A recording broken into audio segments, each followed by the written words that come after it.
ఈరోజు చెప్పుకోబోయే టాపిక్ చాలా ఇంపార్టెంట్ టాపిక్. కాస్త మనకు కన్‌ఫ్యూజన్‌గా ఉంటది. Cabinet ministers versus council of ministers. మనం వింటూనే ఉంటాం న్యూస్‌లో ఈళ్ళ క్యాబినెట్ ర్యాంక్ ఉంది. ఈళ్ళకి చాలా పవర్‌ఫుల్. ఈళ్ళ క్యాబినెట్ మినిస్టర్స్ అమ్మ. క్యాబినెట్ ఆమోదం తెలిపింది కొన్ని బిల్లులకి అని చెప్తారు గదా! ఎప్పుడు వింటా ఉంటాం న్యూస్‌లో. Cabinet minister versus council of ministers అంటే నార్మల్ మినిస్టర్స్ అనమాట. ఏంటి డిఫరెన్స్ ఏంటి? అసలకి ఈ మినిస్టర్స్ ఇద్దరు ఒకరేనా? ఒకవేళ ఇద్దరు ఒకటైతే ఎందుకు డిఫరెన్స్ ఉంది? అసలకి వీళ్ళలో ఎవరు పవర్‌ఫుల్లు? అసలకి ఈళ్ళకి మనకు ప్రెసిడెంట్‌కి ఏమైనా సంబంధమా? అసలు ఈళ్ళని ఎవరు అపాయింట్‌మెంట్ చేస్తారు? ఈళ్ళ వల్ల మనకేమైనా యూజ్ ఉందా? అంటే క్యాబినెట్ మినిస్టర్స్ ద్వారా మనం చెప్పుకునేది.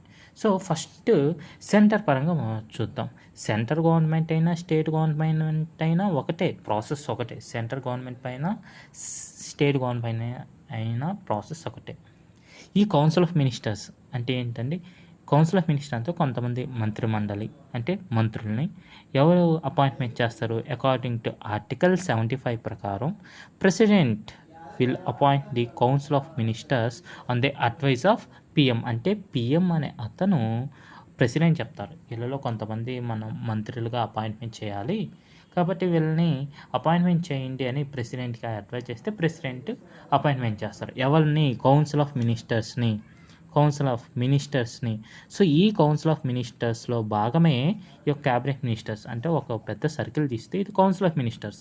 ఈ కౌన్సిల్ ఆఫ్ మినిస్టర్‌లో ఒక చిన్న భాగం, దాని లోపల భాగం అంటే క్యాబినెట్. అంటే అందరు మినిస్టర్‌లో కొంతమంది మినిస్టర్స్ చాలా important. For suppose home affairs, minister of home affairs, home minister అయినా కానీ, ఫైనాన్స్ మినిస్టర్ అయినా, డిఫెన్స్ మినిస్టర్ అయినా, అలాగే మినిస్టర్ ఆఫ్ ఎక్స్టర్నల్ అఫైర్స్ అయినా.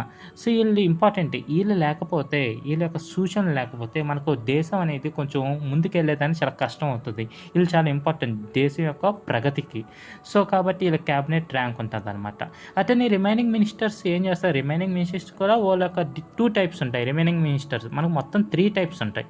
ఇది కాన్స్టిట్యూషన్‌లో ఎక్కడ మెన్షన్ చేయలేదు.